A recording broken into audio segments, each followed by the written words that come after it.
I said, I'll tell you what we're going to do. We're going to take Cog Island. Cog Island was their main oil exporting depot up in the Persian Gulf. I was the only guy who had ever been there. And I knew the layout. And I was going to do it with Navy SEALs. And we were going to go in there, and I was going to give them 24 hours to get out of our embassy, release our diplomats, or they were going to have the biggest ashtray in the Middle East. Eventually, when that proposal got to Carter, he promptly rejected it.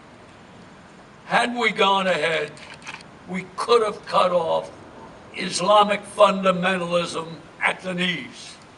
And let me just tell you, everybody thinks the Arab Spring started Islamic fundamentalism rise. It started right there with the return of the Ayatollah Khomeini. So that was and why did that happen? Well, you got to realize Iran has a very powerful Washington-Iranian lobby group. One of those members happened to be sitting on the NSC staff there, at the Iranian desk. So it's no question where Carter was coming from. Now let me move fast forward now to April of 1983. And that's when they blew up our embassy in Beirut. Another truck bomb. And then from there, the next major incident was the disaster on 23 October 1983.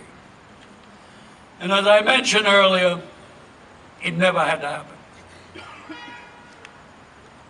I'm going to tell you why. That was a Sunday. Of course, I was I was the Deputy Chief of Naval Operations then. I had just come from my command of the 2nd Fleet in the NATO Striking Fleet. And we were reviewing everything. On the 25th of October, my Director of Naval Intelligence, John Butts, walked in. He said, "You got to see this special." And here's a message from the Iranian ambassador in Damascus, reporting back to the Foreign Ministry in Tehran on the instructions he gave the Islamic Amal leadership, which is a splinter group of Hezbollah and the other terrorist organizations, which he had previously received from Tehran. And those instructions were to concentrate your attacks on the multinational force, but take a spectacular action against the United States Marines. That message was dated 27 September 1983. Where had it been? I've never been able to find out. In fact, I had the GAO and others do an investigation. I personally talked to Colonel Garrity. He never saw it. Ed Martin, the 6th Fleet Commander, never saw it. Nobody ever saw it. I've never had a satisfactory answer. That same day, a representative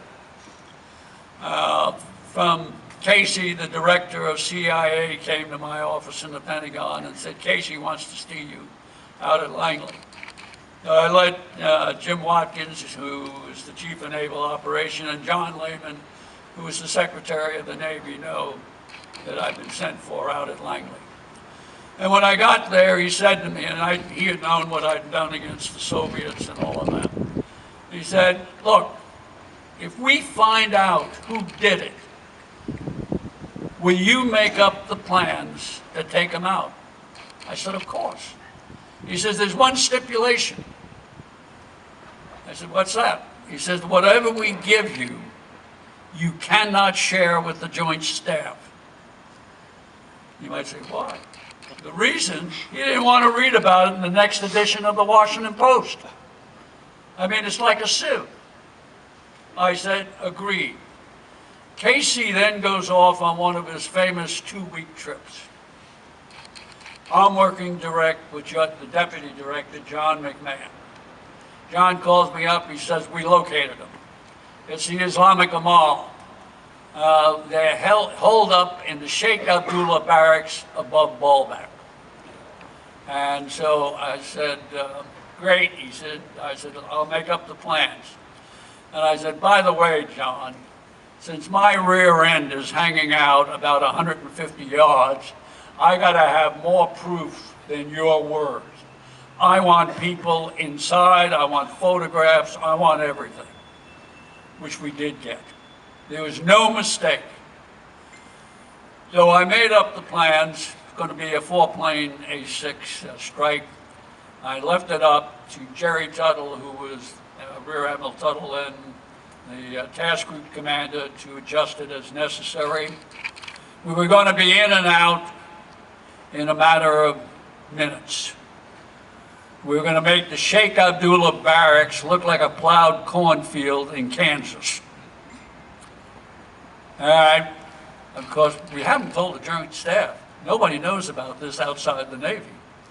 Well, Watkins is getting nervous, the Chief of Naval Operations. He says, you got to go down and brief the chairman, who was Vesey at the time. So, you guys, you military guys, put yourself as the chairman of the Joint Chiefs of Staff. So I walk in and I say, he says, I hear you got some information for me. I said, yep, we got them. We know exactly where they are. We're going to take them out. Now, as you as the chairman, and after 241 of your finest military people were killed, your reaction, I'm sure, would be, go get them. His reaction was nonplussed. So I briefed them on what we had, what we were doing. And by the way, what I did, I couried the plans to the carriers. Because I knew then the Soviets were reading our comms. And I knew that from when I had command of the Second Fleet, when they handed me a 20-year-old op order, and I just tore it up. And we came out with sophisticated dispersed disposition. We were working against Soviet satellites. And I passed the new op orders out to the task group commanders on my flagship. And we went and we operated in the North Atlantic for over 4 days. The Soviets can't find us. They went to the old op order.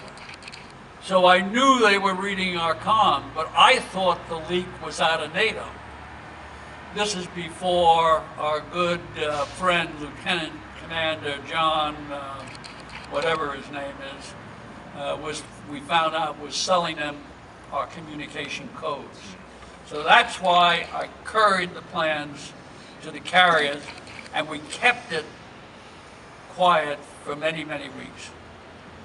So after I briefed Vesey, and he says, I want you to turn over all those plans to the Joint Chiefs of Staff, to the J3, the operations deputy. I said, I'm very sorry, sir, I cannot do that. I made the agreement, and I didn't turn it over. He says, well, you got to brief all the chiefs. So I said, fine, brief all the chiefs. The chief said, right on, go at them. Then Vesey said, you got to go brief Weinberger, the Secretary of Defense. So I went up to Weinberger's office.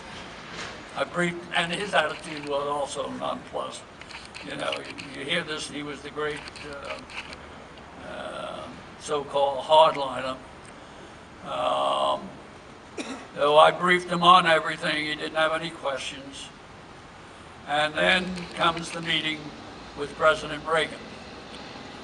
That day, John McMahon, the deputy director, called me up and he said, Ace, Casey's back from his trip and he insists on taking the meeting.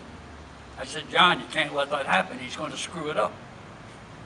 I said, he said, there's nothing I can do about it. So at the meeting, you go around the table, and he gets to Weinberger. And Weinberger tells President Reagan, I think there are Lebanese army troops in